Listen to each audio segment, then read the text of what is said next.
बिस्मिल्लाहिर्रहमानिर्रहीम। अस्सलामुअलैकुम नाज़रीन, आप देख रहे हैं HBS न्यूज़। मेहर अब्दुर्रहमान कमरानी मेहर के करीब काजी आरफ में 7 रोज़ा कबल रिश्ते के तनाज़े पर अली अकबर उर्फ भुट्टो मीरजत के हमरा कत्ल हुए अब्बास चांडियो के कातिल मेहर पुलिस गिरफ्तार नहीं कर सकी। पुरसा की जानिब से मकतूल के कत्ल केस में मुद्दई हाफिज चांडियो, हाफिज जावेद चांडियो और कजन समाजी रहनुमा साइमा असगर चांडियो, एडवोकेट निसार अहमद चांडियो, मोहम्मद नवाज चांडियो, मासूम बच्चे अजहर अतहर, बीबी बेनजीर और दीगर ने कातिल गिरफ्तार न होने के खिलाफ एहतजाजी करते हुए कहा है कि मेहर पुलिस वाक़े में मलूस कातिल मुल्ज़िमान को गिरफ्तार नहीं कर रही है। जवाबदार सरेआम घूम रहे हैं और अपना कारोबार कर रहे हैं। जवाबदार पर एक बासर का आशीर्वाद है। जवाबदार हमें धमकियां दे रहे हैं मगर उनके खिलाफ कोई इक़दाम नहीं उठाए जा रहे हैं।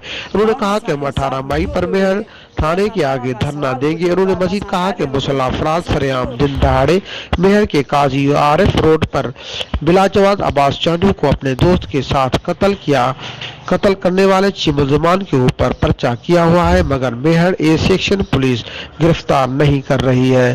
पुलिस की ऐसी नाअहली खिलाफ 18 मई को मेहर थाने के आगे धरना देंगे। उन्होंने IG Sindh, DIG Hyderabad, SSP दादू से मुतालबा करते हुए अपील की है कि खुदा के वास्ते बिलाजवाब कत्ल में मलूस तमाम मुल्ज़िमान को गिरफ्तार करके सजा दी जाए और हमारे साथ इंसाफ किया जाए। मज़ीद खबरों के लिए आप देखते रहें HBS न्यूज़। वॾो मच मचाए छॾिजे, वॾो मच मचाए छॾिजे, घटि ॻिचीअ मां लाहे छॾिजे। वॾो मच मचाए छॾिजे, घटि ॻिचीअ मां लाहे छॾिजे, या ऊचो घाट करे हलिजे, या त कंधी यार कपाए छॾिजे।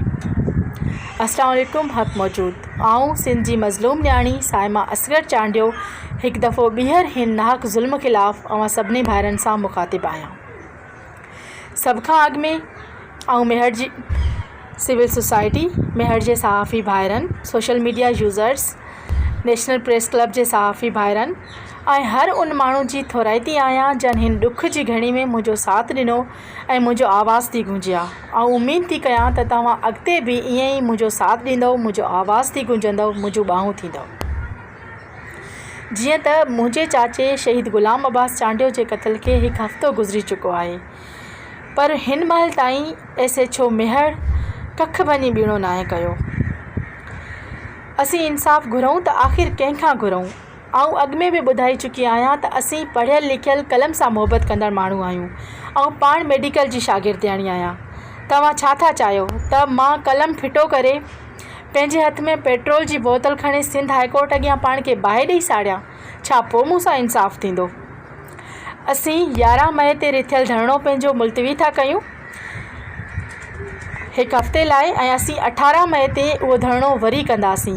असीं हिकु हफ़्ते लाइ इहो धरणो इन करे मुलतवी था कयूं त आऊं SSP दादू ऐं SHO मेहर खे वार्निंग पई ॾियां ऐं उन सां गॾोगॾु अपील पिणु कयां पई त मुंहिंजे चाचे जा कातिल गिरफ़्तार कया वञनि। जेकॾहिं मुंहिंजे चाचे जा कातिल गिरफ़्तार न थिया त असीं 18 मई ते मेहर पुलिस स्टेशन जे अॻियां धरणो हणंदासीं ऐं उहो धरणो एसि ताईं जारी रहंदो जेसि ताईं मुंहिंजे चाचे जा कातिल गिरफ़्तार न थींदा। जेकॾहिं उन में पुलिस का बि पंहिंजी पुलिसगर्दी कई, असांजे पुरअमन धरणे में रुकावट बणिजण जी कोशिशि कई त